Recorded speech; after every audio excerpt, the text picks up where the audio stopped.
ಸಖತ್ ಖಾರ ಬಣ್ಣ ಮತ್ತು ರುಚಿ ಆಚಿ ಚಿಲ್ಲಿ ಪೌಡರ್. ಹೌದಾ, ಅಬಕಾರಿ ಇಲಾಖೆ ಇಷ್ಟು ಮಾರಬೇಕು ಅಂತ ಟಾರ್ಗೆಟ್ ಫಿಕ್ಸ್ ಮಾಡಿದ್ದೀರಿ ಅಂತ ಅಲ್ಲಿ ಹೇಳ್ತಾರೆ.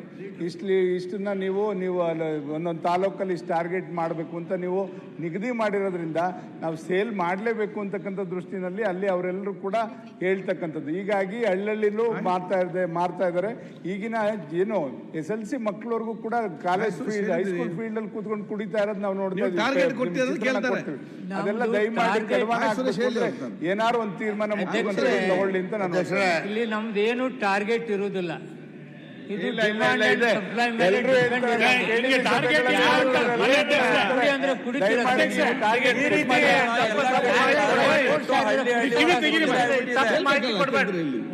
ಟಾರ್ಗೆಟ್ ಕೊಟ್ಟಿಲ್ಲ ಅಂತ ಒಬ್ರು ಸಚಿವರು ಇಲ್ಲಿ ಏನ್ ಮಾಡ್ಬೇಕು ಸರ್?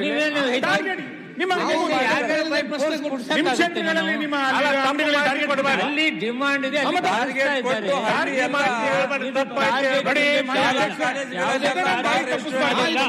ಟಾರ್ಗೆಟ್ ಕೊಟ್ಟಿದೀವಿ ಅಂತ ಹೇಳಿ ಈ ಸರಿ ಇವರು ಅಬಕಾರಿ ಇಲಾಖೆಯ ಇನ್ಕಮ್ ಜಾಸ್ತಿ ಮಾಡುವಂತ ಟಾರ್ಗೆಟ್ ಕೊಟ್ಟಿದ್ದಾರೆ. 40,000 ಕೋಟಿ ಆಗಬೇಕು ಅಂತ ಹೇಳಿದ್ದಾರೆ. ಟಾರ್ಗೆಟ್ ಕೊಟ್ಟಿಲ್ಲ ಅಂತಂದ್ರೆ 43,000 ಕೋಟಿ ಜಾಸ್ತಿ ಮಾಡಬೇಕು ಅಂತ ಹೇಳಿದ್ದಾರೆ. ಟಾರ್ಗೆಟ್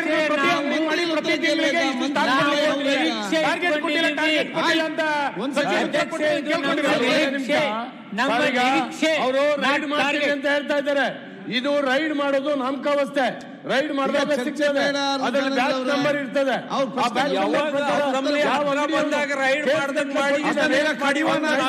ಮಾಡ್ತಾರೆ ಮಂತ್ರಿಗಳೆಲ್ಲ ಏನ್ ಮಾಡ್ತಾರೆ ಹೇಳಿ ಸರ್. ನಾವು ಕೂತ್ಕೊಂಡ್ರೆ 4 ಜನ 5 ಜನ ಹೇಗೆ ಹೇಳ್ಬೇಕು ನಾನು? ಆಯ್ತು, ಟಾರ್ಗೆಟ್ ಇಲ್ಲ, ನಾವು ನಿರೀಕ್ಷೆ ಮಾಡ್ತಾ ಇದೀವಿ.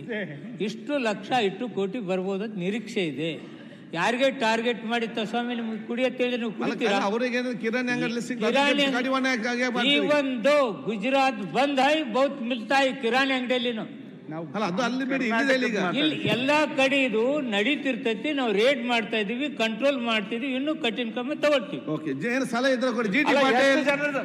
ಜಿ.ಟಿ. ಪಾಟೀಲ್ ಕಡಿವಾಣ ಆಗ್ಲಿಕ್ಕೆ ಸಲಹೆ ಇದ್ರೆ ಮತ್ತೆ ಕೊಡಿ ಹೋಗಿ. ಸನ್ಮಾನ್ಯ ಸ್ಪೀಕರ್ ಅಧ್ಯಕ್ಷರೇ, ಉಪಮುಖ್ಯಮಂತ್ರಿಗಳಿಗೆ ಮೈಕ್ ಒಂದು ಪಾಯಿಂಟ್ ಹೇಳಿದ್ರಿ. ಈಗಿನ ಲೇಟೆಸ್ಟ್ ಇದು ಬಂದ್ಮೇಲೆ ಈ ಅಮೆಝಾನು, ಸ್ವಿಗ್ಗಿ, ಜಿಗಿ ಏನೇನೆಲ್ಲ ಹೇಳಿದ್ರಲ್ಲ, ಇದೆಲ್ಲ ಈಗ ಬಂದ್ಮೇಲೆ ಈಗ ಔಷಧಿ, ತರಕಾರಿ ಎಲ್ಲ ತರಕ್ಕೆಲ್ಲ ಫೋನ್ ಮಾಡ್ತಾರೆ, ಎಲ್ಲ ತಂದು ಕೊಡ್ತಾರೆ. ಇನ್ಕೊಡಿ ಒಂದು ಸಣ್ಣ ಟ್ಯಾಬ್ಲೆಟ್ಗೂ ಕೂಡ ಈಗ ಫೋನ್ ಮಾಡಿ ತಂದು ಕೊಡ್ತಾರೆ. ಅವರೇನೆ ಹೋಗಿ ಲಿಕ್ಕರ್ ಶಾಪ್ಗೆ ಹೋಗಿ ತೆಗೆದುಕೊಂಡು ಬರೋದು ಕೊಡಲ್ಲ ಅನ್ನೋದು ಯಾವ guarantee? It is available there. ಈಗೆಲ್ಲ ನಾವು ಅಫಿಷಿಯಲ್ ಆಗಿ ಇಲ್ಲದೆ ಇರ್ಬೋದು ಅಷ್ಟೇ, ಅನ್ಅಫಿಷಿಯಲ್ ಅಲ್ಲ. ನಾನು ಹೇಳ್ತಾ ಇದ್ದೀನಿ, ನಾನು ಯಾಕೆಂದರೆ ಗೊತ್ತಿದೆಯೋ ಗೊತ್ತಿಲ್ಲದೋ ಕಣ್ಣಿಗೆ ಬಟ್ಟೆ ಹಾಕ್ಕೊಂಡು this is all going on this system. ನಾನು ಎಷ್ಟೋ ಕಡೆ ಕೇಳಿದ್ದೀನಿ ಇದನ್ನು.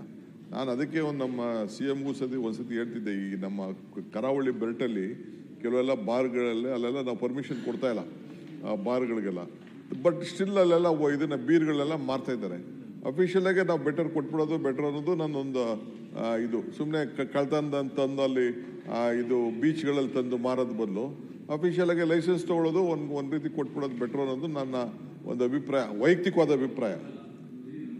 ಚರ್ಚೆ ಬೇಡ.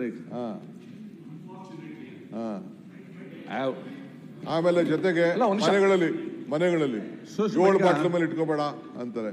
ಎಲ್ಲ ಓದೋರು ಬಂದವರೆಲ್ಲ ಒಂದೊಂದು ಬಾಟ್ಲು ತಂದು ಕೊಡ್ತಾ ಇರ್ತಾರೆ ನಮಗೆ.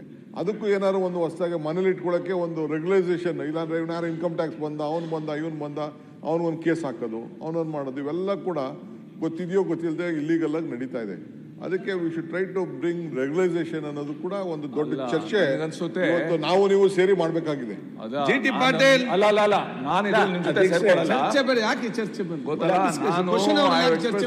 ಸರ್, ಸಭಾಧ್ಯಕ್ಷರೇ, ನನ್ನ if my information is right, even ಈ ಗಿಗ್ ವರ್ಕರ್ಸು, ಈ ಏನು ನಮ್ಮ ಹೊಸ ಸಿಸ್ಟಮ್ ಬಂದಿದೆ, ಇದ್ರ ಮುಖಾಂತರ ಡ್ರಗ್ಸ್ ಕೂಡ ಸಪ್ಲೈ ಆಗ್ತಾ ಇದೆ.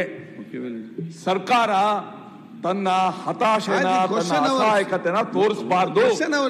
ಅಲ್ಲ ಸರ್, ಸಮಾಜ ಹಾಳ ಹೋಗ್ತಾ ಇದೆ,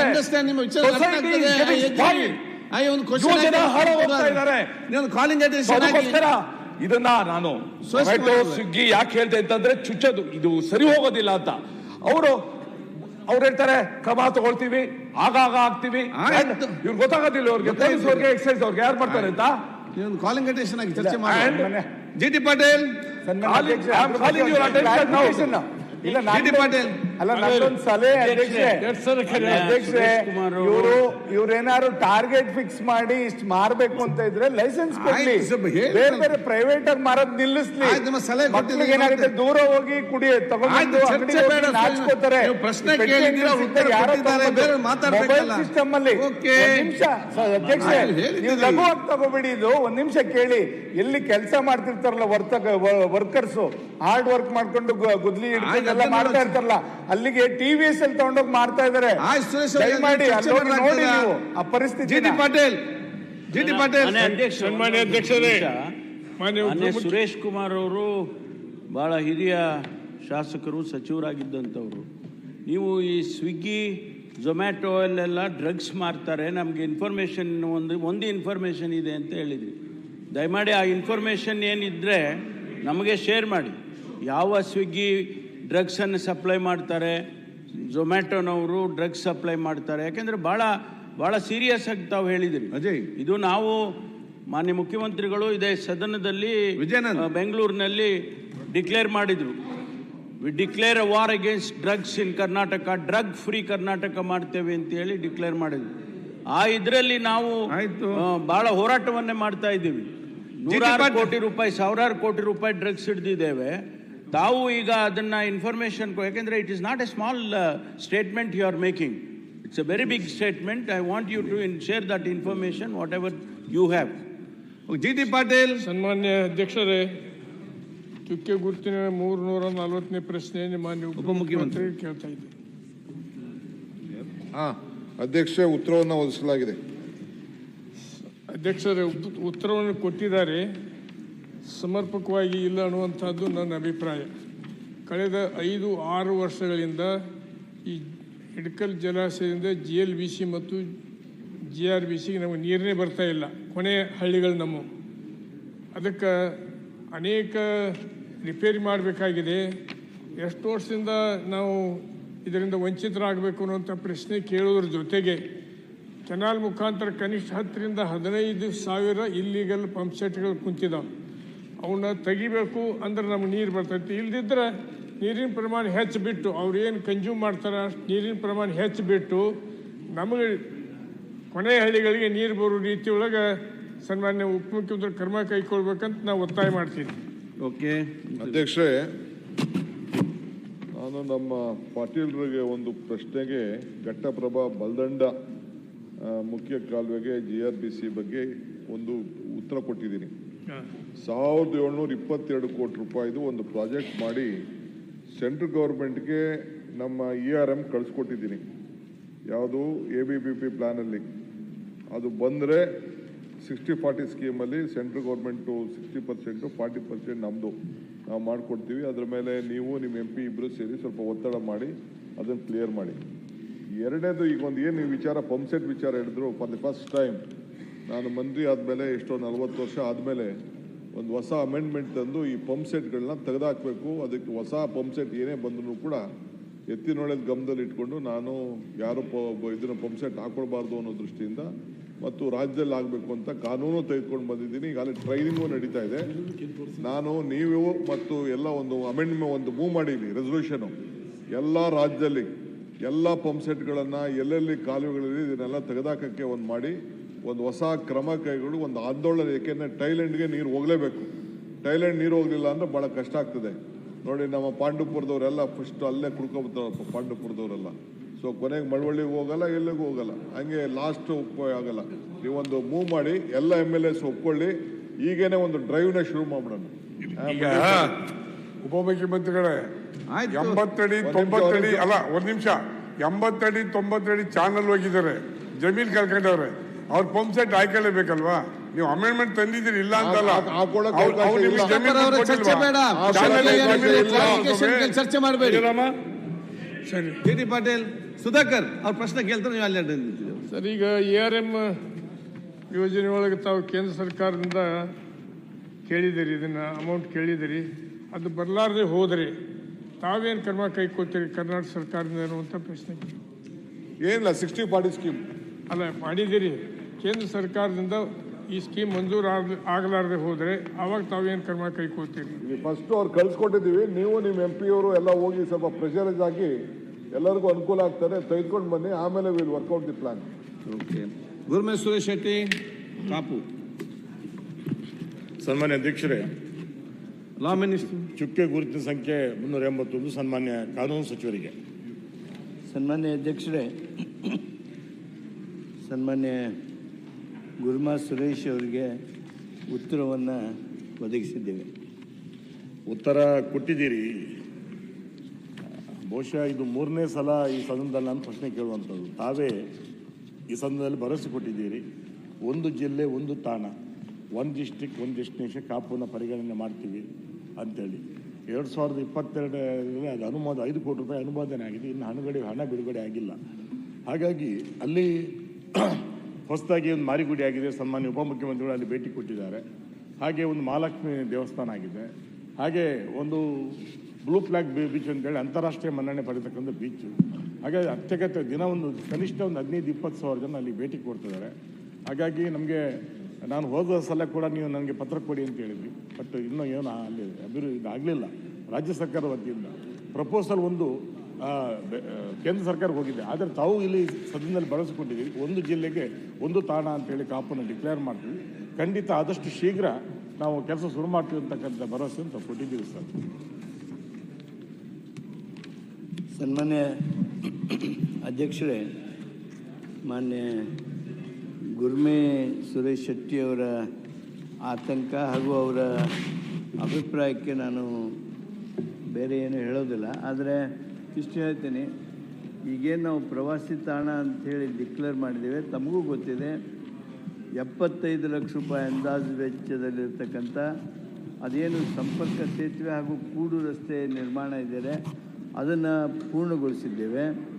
ನೀವೇನು ಉಡುಪಿ ಜಿಲ್ಲೆಯ ಲೈಟ್ ಹೌಸ್ ಬೀಚ್ ಅಭಿವೃದ್ಧಿ ಕಾಮಗಾರಿ ಬಗ್ಗೆ ಪರ್ಟಿಕ್ಯುಲರ್ ಆಗಿದ್ದೀರಿ, ಅದಕ್ಕೆ 500 ಲಕ್ಷ ರೂಪಾಯಿಗಳ ಅಂದರೆ 5 ಕೋಟಿ ರೂಪಾಯಿಗಳ ವೆಚ್ಚದ ಅನುಮೋದನೆಯನ್ನು ಸಹಿತ ಮಾಡಿ ನಾವು ಕರ್ನಾಟಕ ಪ್ರವಾಸೋದ್ಯಮ ಮೂಲಸೌಕರ್ಯ ನಿಗಮಕ್ಕೆ ವಹಿಸಿದ್ದೇವೆ. ಹಣಕಾಸು ಬಿಡುಗಡೆ ಮಾಡಿಲ್ಲ ನಿಜ, ಆದರೆ ಇದು ಪೊಟೆನ್ಷಿಯಲ್ ಪ್ಲೇಸ್ ಆಗಿರೋದ್ರಿಂದ ಈ ಕೆಲಸ ಪ್ರಾರಂಭ ಮಾಡೋದಕ್ಕೆ ಅಗತ್ಯವಾಗಿರ್ತಕ್ಕಂಥ ಅನುದಾನವನ್ನು 2-3 ತಿಂಗಳಲ್ಲಿ ನಾವು ಇದೇ ಆರ್ಥಿಕ ವರ್ಷದಲ್ಲಿ ಬಿಡುಗಡೆ ಮಾಡ್ತೀವಿ. ಆದಷ್ಟು ಶೀಘ್ರ ಕೆಲಸ ಶುರು ಮಾಡಬೇಕು. ಸಿಮೆಂಟ್ ಮಂಜು. ಮಾನ್ಯ ಸಭಾಧ್ಯಕ್ಷೆ, ಹೋಮ್ ಮಿನಿಸ್ಟರ್. ಚುಕ್ಕಿ ಗುರುತಿನ ಪ್ರಶ್ನೆ 327. ಹಾಸನ ಜಿಲ್ಲೆ ಸುಮಾರು 30-35 ಟೋಟಲ್ ಇಡೀ ರಾಜ್ಯದಲ್ಲಿ ಯುವಕರು ಈ ಸೈಬರ್ ಗೇಮ್ಗೆ ಬಲಿಯಾಗ್ತಿರ್ತಕ್ಕಂಥದ್ರ ಬಗ್ಗೆ ಮಾನ್ಯ ಹೋಮ್ ಮಿನಿಸ್ಟರ್ ಅವರಿಗೆ ನಾನು ಪ್ರಶ್ನೆಯನ್ನು ಕೇಳಿದ್ದೀನಿ. ಮಾನ್ಯ ಸಚಿವರೇ, ಮಾನ್ಯ ಅಧ್ಯಕ್ಷರೇ ಉತ್ತರಗಳನ್ನು ಒದಗಿಸಿಕೊಟ್ಟಿದ್ದೇನೆ. ಮಾನ್ಯ ಸಚಿವರು ಉತ್ತರವನ್ನು ಒದಗಿಸಿದ್ದಾರೆ. ಆದರೆ ಇತ್ತೀಚಿನ ದಿನಗಳಲ್ಲಿ ಯುವಕರು ಆನ್ಲೈನ್ ಗೇಮಿಗೆ ಬಲಿಯಾಗಿ ತನ್ನ ಜೀವವನ್ನು ಕಳ್ಕೊಂಡಿರ್ತಕ್ಕಂಥದ್ದು ಇಡೀ ರಾಜ್ಯದಲ್ಲಿ ನಾವು ಗಮನಿಸ್ತಾ ಇದ್ದೀವಿ. ಆದರೆ ಸರ್ಕಾರಗಳು ಕ್ರಮ ತಗೊಂಡಿದ್ವಿ ಅಂತ ಹೇಳ್ತಾರೆ, ಆದರೂ ಕೂಡ ಈ ಕ್ರಮದಿಂದ ಯುವಕರ ಸಂಖ್ಯೆ ಬಲಿಯಾಗ್ತಿರ್ತಕ್ಕಂಥದ್ದು ಏನು ಕಡಿಮೆ ಆಗ್ತಾ ಇಲ್ಲ. ಮಾನ್ಯ ಸಚಿವರು ಉತ್ತರ ಕೊಟ್ಟಿರೋ ಪ್ರಕಾರವಾಗಿ ನಾನು ಗಮನಿಸಿದೆ ಮಾನ್ಯ ಸಭಾಧ್ಯಕ್ಷರೇ,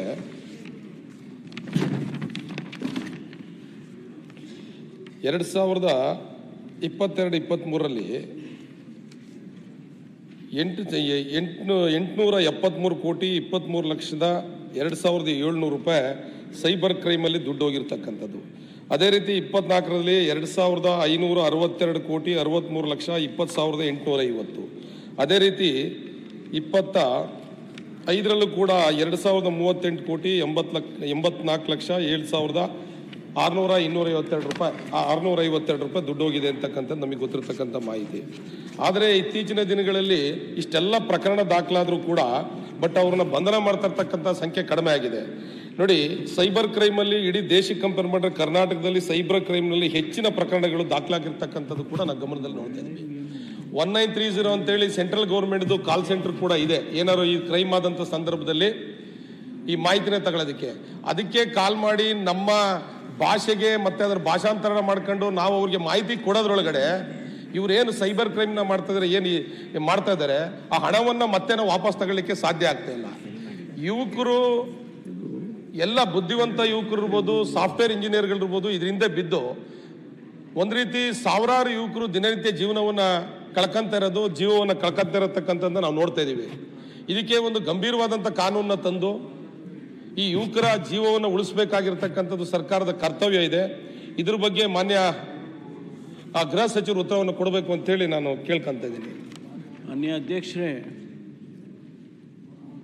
ಮಾನ್ಯ ಸಿಮೆಂಟ್ ಮಂಜು ಅವರು ಭಾಳ ಒಳ್ಳೆಯ ಪ್ರಶ್ನೆಯನ್ನು ಕೇಳಿದ್ದಾರೆ. ಇತ್ತೀಚೆಗೆ ನಮ್ಮ ದೇಶದಲ್ಲಿ ಮತ್ತು ಹೊರ ದೇಶಗಳಲ್ಲಿ ಕೂಡ ಈ ಆನ್ಲೈನ್ ಬೆಟ್ಟಿಂಗ್ ಸಂಖ್ಯೆ ಭಾಳ ಜಾಸ್ತಿ ಆಗಿದೆ. ನಮ್ಮ ಸಾಮಾನ್ಯವಾದ ಅಪರಾಧಗಳು, ಕಳ್ಳತನ ಆಗುತ್ತೆ, ದರೋಡೆ ಆಗುತ್ತೆ, ಇಂಥ ಅಪರಾಧಗಳು, ಡಕಾಯಿತಿ ಆಗುತ್ತೆ, ರಾಬರಿ ಆಗುತ್ತೆ, ಇಂಥ ಅಪರಾಧಗಳನ್ನು ಹಿಂದೆಲ್ಲ ಅದೇ ಸಂಖ್ಯೆ ಜಾಸ್ತಿ ಇರ್ತಾಯಿತ್ತು. ಆದರೆ ಇತ್ತೀಚೆಗೆ ಈ ಸೈಬರ್ ಸಂಖ್ಯೆ ಭಾಳ ಜಾಸ್ತಿ ಆಗಿರ್ತವೆ. ಕಳೆದ 4 ವರ್ಷದಲ್ಲಿ ಸುಮಾರು ಕರ್ನಾಟಕದಲ್ಲಿ 52,000 ಸೈಬರ್ ಅಪರಾಧಗಳಾಗಿದ್ದಾವೆ. ದಿನೇ ದಿನೇ ಅದು ಹೆಚ್ಚಾಗ್ತಾ ಇದೆ. ಅದನ್ನು ತಡೆಗಟ್ಟಬೇಕು ಅಂತೇಳೇ ರಾಜ್ಯ ಸರ್ಕಾರ ಒಂದು ಕಾನೂನಿಗೆ ಬದಲಾವಣೆಯನ್ನು ತಗೊಂಡು ಬರ್ತಕ್ಕಂಥ ಕೆಲಸವನ್ನು ಮಾಡಿದ್ದಾರೆ. ಪೊಲೀಸ್ ಕಾನೂನಿಗೆ ಅದನ್ನು ಬದಲಾವಣೆಯನ್ನು ತಂದು, ಅಮೆಂಡ್ಮೆಂಟ್ ತಂದು ಅದನ್ನು ನಿಲ್ಲಿಸಬೇಕು ಅಂತ ಭಾಳ ಪ್ರಯತ್ನ ಮಾಡಿದ್ದು. ಆದರೆ ಈ ಗೇಮಿಂಗ್ ಫೆಡರೇಷನ್ ಅಂತ ಒಂದಿದೆ, online gaming, India gaming federation ಅಂತ, ಅವರು ಹೋಗಿ ಆ ಕಾನೂನಿಗೆ ಸ್ಟೇ ತೊಗೊಂಡು ಬಂದಿದ್ದಾರೆ. ಸ್ಟೇ ತೊಗೊಂಡು ಬಂದರೆ ನಾವು ಅದನ್ನು ಮತ್ತೆ ಈಗ ಸುಪ್ರೀಂ ಕೋರ್ಟಿಗೆ ಹಾಕಿದ್ದೀವಿ. ಅಲ್ಲಿ ಸುಪ್ರೀಂ ಕೋರ್ಟ್ನಲ್ಲಿ ನಡೀತಾ ಇದೆ. ಈ ತಿಂಗಳ 19ನೇ ತಾರೀಕಿಗೆ ಕೇಸು ಲಿಸ್ಟ್ ಆಗಿದೆ. ಇವತ್ತು ನಾನು ಒಂದಿಷ್ಟು ಮಾಹಿತಿಯನ್ನು ಅವರಿಗೆ ಕೊಟ್ಟಿದ್ದೇನೆ. 23ರಲ್ಲಿ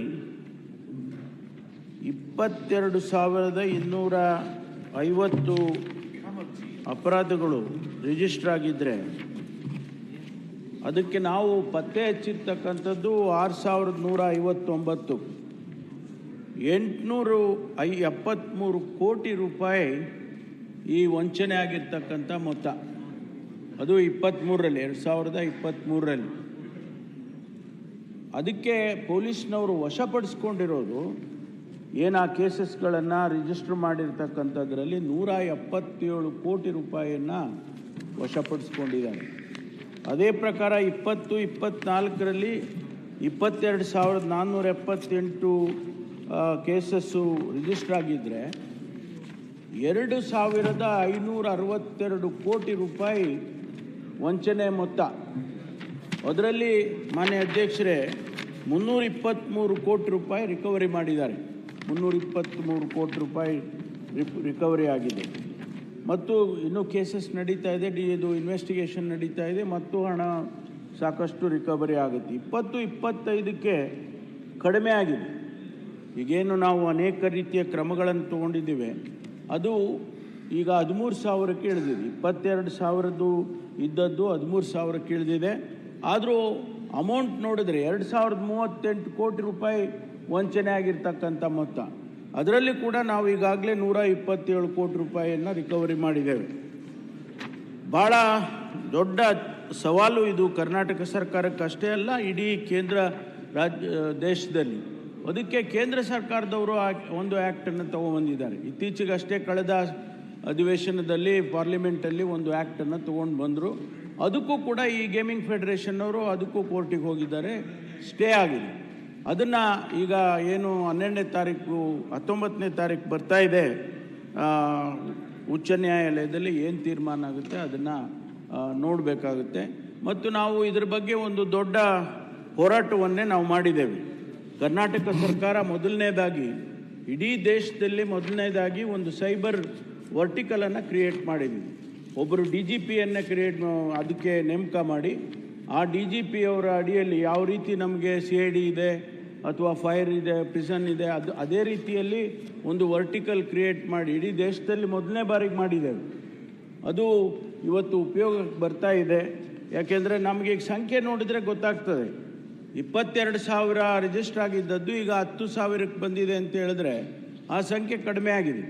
ಆದ್ದರಿಂದ ನಾವು ಇದ್ರ ಬಗ್ಗೆ ಒಂದು ದೊಡ್ಡ ಹೋರಾಟವನ್ನೇ ನಾವು ತಗೊಂಡಿದ್ದೇವೆ. ಯಾಕೆಂದರೆ ಭಾಳ ಯುವಕರು ಇದರಿಂದ ಭಾಳ ಹೊರಟುಬಿಟ್ಟಿದ್ದಾರೆ, ಈ ಆನ್ಲೈನ್ ಗೇಮಿಂಗಿಗೆ ಭಾಳ ಜಾಸ್ತಿ ಹೊರಟಿದ್ದಾರೆ. ಅದಕ್ಕಾಗಿ ಇದನ್ನು ಹೇಗಾದರೂ ಮಾಡಿ ಇದನ್ನು ನಿಲ್ಲಿಸಬೇಕು, ಕಡಿವಾಣ ಹಾಕಬೇಕು ಅಂಥೇಳಿ ನಮ್ಮ ಸರ್ಕಾರ, ಪೊಲೀಸ್ ಇಲಾಖೆ ಇವತ್ತು ನಾವು ಹೊರಟಿದ್ದೇವೆ. ಆದಷ್ಟು ಕಡಿಮೆ ಮಾಡ್ತಕ್ಕಂಥ ಪ್ರಯತ್ನವನ್ನು ನಾವು ಮಾಡ್ತೇವೆ. ಮನೆ ಅಧ್ಯಕ್ಷರೇ, ಅಲ್ಲ ಒಂದೇ ನಿಮಿಷ. ಬೆಟ್ಟಿಂಗ್ಗಳ ಬಗ್ಗೆ ಬಹಳ ಸುದೀರ್ಘವಾಗಿ ಮುಖ್ಯಮಂತ್ರಿ ಗೃಹ ಸಚಿವರು ಉತ್ತರ ಕೊಟ್ಟಿದ್ದಾರೆ. ಅವರ ಕ್ರಮ ನಾನು ಶ್ಲಾಘಿಸ್ತೇನೆ. ಆದರೆ ಇತ್ತೀಚೆಗೆ ಮುಂದಿನ ತಿಂಗಳು ಯಾರು ಮುಖ್ಯಮಂತ್ರಿ ಆಗ್ತಾರೆ ಎನ್ನುವಂತ ಬೆಟ್ಟಿಂಗು ಕೂಡ ಜೋರ ನಡೀತಾ ಇದೆ. ಇದ್ರ ಬಗ್ಗೆ ಏನಾದ್ರು ಸರ್ಕಾರ ತಗೊಂಡಿದ್ಯಾ ಅಂತ ಏನು? ಈಗ ಅವ್ರು ಹೇಳಿರೋದು ಸರಿ ಇದೆ, ಅವ್ರು ಹೇಳಿರೋ ಬಗ್ಗೆ ಭಿನ್ನಾಭಿಪ್ರಾಯ ಇಲ್ಲ. ಯಾರು ಮುಖ್ಯಮಂತ್ರಿ ಆಗಬೇಕು ಅನ್ನುವಂಥದ್ದು ಶಾಸಕರ ಬೆಟ್ಟಿಂಗು, ಇವೆಲ್ಲವೂ ಕೂಡ ನಡೀತಾ ಇದೆ. ತಗೊಳ್ಬೇಕಲ್ಲ, ಇದಕ್ಕೊಂದು ಏನಾದ್ರು ಪರಿಹಾರ ಬೇಕಲ್ಲ? ಆಯ್ತು, ಪರಿಹಾರ ಸಿಗ್ತದೆ ಈಗ. ಆಯ್ತು, ಈಗ ಒಂದೇ ನಿಮಿಷ ನೀವು ಕನ್ಕ್ಲೂಡ್ ಮಾಡ್ಬಿಡ್ತೀನಿ. ಕ್ಲಾರಿಫಿಕೇಶನ್ ಕೇಳಿ. ಅಲ್ಲ, ಈಗ ಗೃಹ ಸಚಿವರು ಉತ್ತರವನ್ನ ಕೊಟ್ಟಿದ್ದಾರೆ. ನಾನು ಹೇಳೋದು, ಈಗ ಸೆಂಟ್ರಲ್ದೊಂದು ಸೈಬರ್ ಕಂಟ್ರೋಲ್ ರೂಮ್ ಏನಿದೆ 1930, ಅದೇ ರೀತಿ ಒಂದು ರಾಜ್ಯದಲ್ಲಿ ಕೂಡ ಇದಕ್ಕೊಂದು ಸೈಬರ್ ಕಂಟ್ರೋಲ್ ರೂಮ್ ನಾವು ಮಾಡಬೇಕು ಅಂತಕ್ಕಂಥದ್ದು ನನ್ನಿದೆ ರಾಜ್ಯ ಸರ್ಕಾರದ. ಯಾಕೆಂತ ಹೇಳಿದ್ರೆ ಸೆಂಟ್ರಲ್ ಇದಕ್ಕೆ ಮಾಡಿದ್ರೆ ಅದು ಕನೆಕ್ಟ್ ಆಗಿ ಮತ್ತು ಅವ್ರ ಲ್ಯಾಂಗ್ವೇಜ್ಗೆ ಹೋಗಿ ಇದು ಮಾಡಲಿಕ್ಕೆ ಕಷ್ಟ ಆಗುತ್ತೆ. ಆ ಗೋಲ್ಡನ್ ಟೈಮ್ ಏನಿದೆ ಅಂತ ಹೇಳ್ತಾರೆ, ಆ ಟೈಮಿಂಗ್ಸ್ ಒಳಗೆ ಅವ್ರನ್ನ ಅಟ್ಲೀಸ್ಟ್ ಟ್ರೇಸ್ ಮಾಡ್ಲಿಕ್ಕೆ ಅನುಕೂಲ ಆಗುತ್ತೆ. ಅದಕ್ಕೋಸ್ಕರ ರಾಜ್ಯದಿಂದ ಒಂದು ಇದನ್ನ ಬಲಪಡಿಸಬೇಕು ಅಂತ ಹೇಳ್ತಕ್ಕಂಥ ನನ್ನ ಮನವಿ. ಈಗೇನು 1930 ಕಂಟ್ರೋಲ್ ರೂಮ್ ಇದೆ, ಅದೇ ತೀರ ರಾಜ್ಯದಲ್ಲಿ ಒಂದು ಮಾಡಿ ಅಂತ. ನಮ್ಮಲ್ಲಿ ಈಗಾಗಲೇ ಸೈಬರ್ ಕಮಾಂಡ್ ಅಂತ ಮಾಡ್ಕೊಂಡಿದ್ದೇವೆ. ಓಕೆ, ಅದರಲ್ಲಿ ಈಗ ನಮ್ಮ 43 ಸೈಬರ್ ಸ್ಟೇಷನ್ಸ್ ಅನ್ನೇ ಮಾಡಿದ್ದೀವಿ ಮಾನ್ಯ ಅಧ್ಯಕ್ಷರೇ. ಅದ್ರ ಜೊತೆಗೆ ಅದಕ್ಕೆ ಸೈಬರ್ ಕಮಾಂಡ್ ಅಂತ ಮಾಡಿದ್ದೇವೆ. ನಾವು ಸೆಂಟ್ರಲ್ ಗೌರ್ಮೆಂಟಿಗೆ ನಾವು ಕನೆಕ್ಟ್ ಆಗೋದು ಬೇರೆ ವಿಚಾರ. ಆದರೆ ನಮ್ಮಲ್ಲೇನೆ ರಾಜ್ಯ ಸರ್ಕಾರದಲ್ಲೇ ಪೊಲೀಸ್ ಇಲಾಖೆಯಲ್ಲೇ ಸೈಬರ್ ಕಮಾಂಡ್ ಮಾಡ್ಕೊಂಡಿದ್ದೇವೆ. ಅದರಿಂದ ಈಗ ಏನು 43 ಪೊಲೀಸ್ ಸ್ಟೇಷನ್ಸ್, ಅದಕ್ಕಾಗಿ ಸ್ಟೇಷನ್ ಅಂತ ಮಾಡಿದ್ದೀವಿ. ಸೈಬರಿಗೆಗೋಸ್ಕರನೇ ಸಪರೇಟ್ ಆಗಿ ಸ್ಟೇಷನ್ನಲ್ಲಿ ಮಾಡಿದ್ದೀವಿ. ಅದರಿಂದನೇ ಈ ಸಂಖ್ಯೆಗಳು ಕಡಿಮೆ ಆಗ್ತಾ ಇದೆ. ಮತ್ತೆ ರಾಜ್ಯ ಸರ್ಕಾರದ ವತಿಯಿಂದ ಸೋಷಿಯಲ್ ಮೀಡಿಯಾದಲ್ಲಿ ಅವೇರ್ನೆಸ್ ಮೂಡಿಸೋದು ಭಾರಿ ಮುಖ್ಯ ಅಂತಕ್ಕಂಥದ್ದು. CS ನಾಡಗೌಡ ಪಾಟೀಲ್, ಮಾನ್ಯ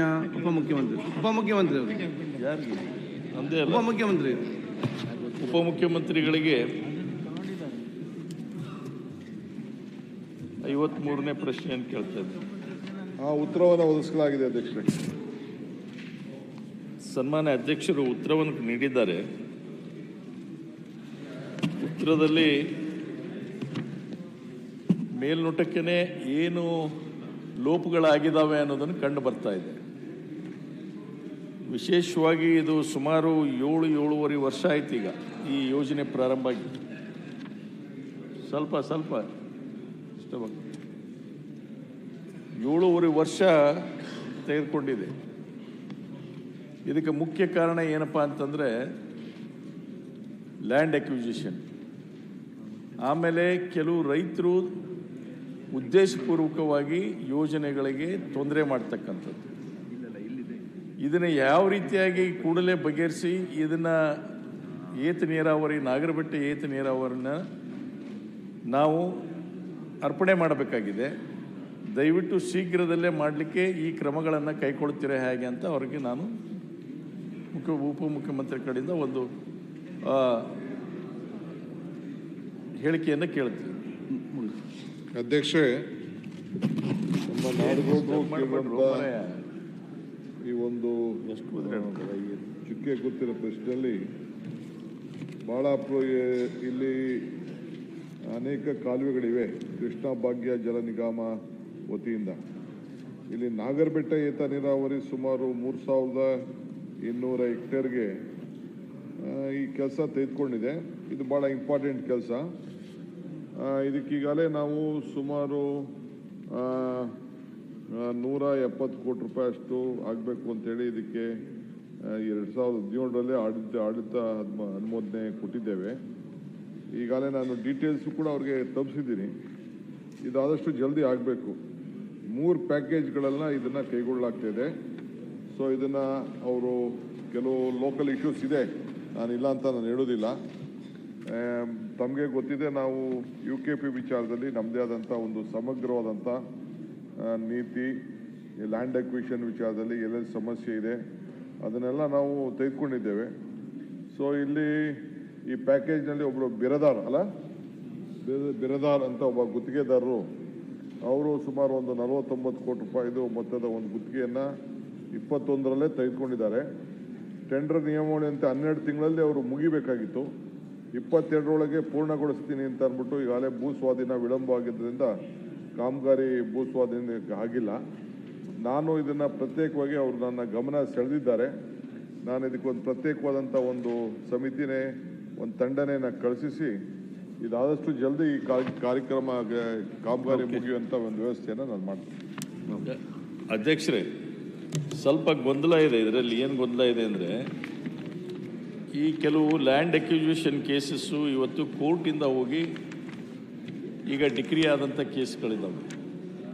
ಆಮೇಲೆ ಮೊನ್ನೆ ತಾವೊಂದು ನೀತಿಯನ್ನು ತಂದಿದ್ದೀರಿ, 25 ಲಕ್ಷ ರೂಪಾಯಿ ಕೆನಲ್ ಅಂದರೆ ಒಣ ಬೇಸಾಯಿ ಮತ್ತು ಇದನ್ನು ಮಾಡಲಿಕ್ಕೆ ಕೆನಲ್ ಅಕ್ವಿಸಿಷನ್ಗೆ 25 ಲಕ್ಷ ರೂಪಾಯಿವರೆಗೂ ಅಂತ, ನೀರಾವರಿ ಇದ್ದರೆ ಅದಕ್ಕೆ 30ರಿಂದ 40 ಲಕ್ಷ ಅಂತ ಮಾಡಿದ್ದಾರೆ. ಸೊ ಈ ಗೊಂದಲ ಮಧ್ಯೆ ಏನಾಗಿದೆ ಅಂದರೆ, ಈ ಯಾವ ರೀತಿಯಾಗಿ ಮಾಡಬೇಕು ಅನ್ನುವಂಥದ್ದೇ ಇವತ್ತಿನವರೆಗೂ ತೀರ್ಮಾನಗಳಾಗ್ತಾ ಇಲ್ಲ. ಇದು ಒಂದು. ಆಮೇಲೆ ಈ ಗುತ್ತೇದಾರಗಳ ಕೆಲವು ಗುತ್ತೇದಾರರು ಏನು ಮಾಡ್ತಾರೆ ಅಂದರೆ, ಇಂಟೆನ್ಷನಲಿ ಯಾರನ್ನಾದರೂ ಒಬ್ಬನ ಕಳಿಸಿ ಅದರ ಮೇಲೆ ಏನಪ್ಪ ಅಂತಂದ್ರೆ ಅದಕ್ಕೊಂದು ಸ್ಟೇ ತರೋದು, ಇಲ್ಲ ಅದಕ್ಕೊಂದು ತೊಂದರೆ ಮಾಡೋದು ಮಾಡಿ ಅದನ್ನು ಅಲ್ಲೇ ಪೆಂಡಿಂಗ್ ಇಡೋದು, ಇದು ಒಂದು. ಆಮೇಲೆ ಇನ್ನೊಂದು ಏನಂದರೆ, ಈ ಇಂಜಿನಿಯರ್ಸ್ ಮಧ್ಯೆ ಮತ್ತು ಈ ಲ್ಯಾಂಡ್ ಎಕ್ವಿಸಿಷನ್ SLO ಅವ್ರ ಮಧ್ಯೆ ಹೊಂದಾಣಿಕೆ ಇಲ್ಲ. ಬಹಳಷ್ಟು ಎಂಜಿನಿಯರ್ಸ್ ಪ್ರಪೋಸಲ್ ಕಳಿಸಿದ್ದನ್ನು ಕೂಡ ಅದು ವಿಳಂಬ ಆಗಿ ಅವು ವಿಸೇಟ್ ಆಗ್ತಾ ಇದ್ದಾವೆ. ಸೊ ಹೀಗಾಗಿ ಏನಾಗ್ತಾ ಇದೆ, ನಮ್ಮದು ಭಾಳ ಹಳೆ ಪ್ರಾಜೆಕ್ಟು, ನಮ್ಮ ಎಲ್ಲ ತುಂಬ ಹಳೆ ಪ್ರಾಜೆಕ್ಟ್ನಲ್ಲಿ ಕೂಡ ಇವತ್ತು ಲ್ಯಾಂಡ್ ಎಕ್ವಿಸಿಷನ್ ಕೇಸಸ್ ಪೆಂಡಿಂಗ್ ಇದಾವೆ. ಸುಮಾರು 8,000 ಚಿಲ್ಲರ್ ಕೇಸ್ ಇವತ್ತಿಗೂ ಪೆಂಡಿಂಗ್ ಇದಾವೆ ನಮ್ಮಲ್ಲಿ ಮುದ್ದೇಬೇಳದಲ್ಲೇ. ಅದನ್ನು ನಾನು ಮಂತ್ರಿಗಳಿಗೆ ರಿಕ್ವೆಸ್ಟ್ ಮಾಡ್ತೀನಿ, ದಯವಿಟ್ಟು ಇದ್ರ ಬಗ್ಗೆ ಹೆಚ್ಚು ಗಮನ ಕೊಡಿ, ತನಿಖೆ ಮಾಡಿಸ್ತೀನಿ ಅಂತ ಹೇಳಿದರೆ ಅದನ್ನು ಸ್ವಾಗತ ಮಾಡ್ತೀನಿ. ದಯವಿಟ್ಟು ನಮಗೆ ಲೋಕಾರ್ಪಣೆ ಮಾಡಬೇಕಾಗಿದೆ. 7 ವರ್ಷ ಆಯಿತು. ಅದರಿಂದ ಈ ಮಾಡಿದಂಥ ಕಾಲುವೆಗಳು ಎಲ್ಲ ಹಾಳಾಗಿ ಹೋಗ್ತವೆ. ಈಗ ನಾವು ಆ್ಯಕ್ಚುಲಿ ಅದನ್ನು ಲಿಫ್ಟ್ ಇರಿಗೇಷನನ್ನು ಪ್ರಾರಂಭ ಮಾಡುವಂಥ ಹೆಡ್ ವರ್ಕ್ಸ್ನಲ್ಲಿ ನಮ್ಮ ಜಮೀನಲ್ಲಿ ಬರ್ತಕ್ಕಂಥ ಅಂದರೆ ನಮ್ಮ ಹಳ್ಳಿ ಜಮೀನುಗಳು ಬರ್ತಕ್ಕಂಥದ್ರಲ್ಲಿ ಒಂದು ದಿವಸ ಕೂಡ ನಾವು ತೊಂದರೆ ಮಾಡಲಿಲ್ಲ, ಅವರಿಗೆ ಒಂದು ದಿವಸ ತೊಂದರೆ ಮಾಡಿಲ್ಲ. ಈಗ ಯಾರು ಬೆನಿಫಿಷರೀಸ್ ಇದ್ದಾರೋ ಅವ್ರು ತೊಂದರೆ ಮಾಡ್ತಾ ಇದ್ದಾರೆ. ಯಾರು ಭೂಮಿಗೆ ನೀರಾವರಿ ಆಗ್ತಾ ಇದೆ ಅಲ್ಲಿ ತೊಂದರೆ ಆಗ್ತಾ ಇದೆ. ನಾವು ಏನು ಬೆನಿಫಿಟ್ ಸಿಗ್ತಾ ಇಲ್ಲಲ್ಲ, ನಾವು ತೊಂದರೆ ಮಾಡಿಲ್ಲ. ದುಡ್ಡು ಯಾವಾಗ ಬರಲಿ ಅಂತ ನಾವು ಅವರಿಗೆ ಕೆಲಸ ಮಾಡಲಿಕ್ಕೆ ಅನುಕೂಲ ಮಾಡಿಕೊಟ್ಟಿದ್ದೇವೆ. ಸೊ ಇಂಥವೆಲ್ಲ ಆಗ್ತಾ ಇದ್ದಾವೆ. ದಯವಿಟ್ಟು ಇದ್ರ ಬಗ್ಗೆ ಹೆಚ್ಚು ಗಮನ ತೆಗೆದುಕೊಳ್ಬೇಕು ಅನ್ನುವಂಥದ್ದನ್ನು ಮತ್ತೊಮ್ಮೆ ಒತ್ತಾಯ ಮಾಡ್ತೇನೆ. ಓಕೆ ಅಧ್ಯಕ್ಷೆ, ಮೆಜಾರಿಟಿ ಕೆಲಸ ಅವ್ರು ಏನು ಹೇಳ್ತಾ ಇದ್ದಾರೆ ನಾನು ಒಪ್ತೇನೆ. ಇದು ಫೈನ್ ಲೋಕಾರ್ಪಣೆ ಆಗಬೇಕು, ಪ್ರಾರಂಭ ಆಗಬೇಕು. ಈಗ 54 ಕಿಲೋಮೀಟ್ರ್ 50 ಕಿಲೋಮೀಟ್ರ್ ಒಂದು ಕಡೆ ಆಗಿದೆ, ಹೆಡ್ ವರ್ಕ್ಸ್ ಇವೆಲ್ಲ. ಇನ್ನೊಂದು ಕಡೆ 30ಕ್ಕೆ 27 ಕಿಲೋಮೀಟ್ರ್ ಆಗಿದೆ. ಈ ಮಾರ್ಚು 26 ಏನಾದ್ರು ಮಾಡಿ ಇದನ್ನು ಕಂಪ್ಲೀಟ್ ಮಾಡಬೇಕು ಅಂತ ಮಾಡಿದ್ದೇವೆ. ಮತ್ತೆ ಅವ್ರ ಹತ್ರ ಕೂತ್ಕೊಂಡು ಪ್ರತ್ಯೇಕವಾಗಿ ಮಾತಾಡಿ ಎಲ್ಲೆಲ್ಲಿ ಹಿಕಪ್ಸ್ ಇದೆ ಅದನ್ನು ಅವರು ಸಹಕಾರ ತೆಗೆದುಕೊಂಡು ಇದನ್ನು ಕಂಪ್ಲೀಟ್ ಮಾಡೋಂಥ ವ್ಯವಸ್ಥೆನ ಮಾಡ್ತೀವಿ.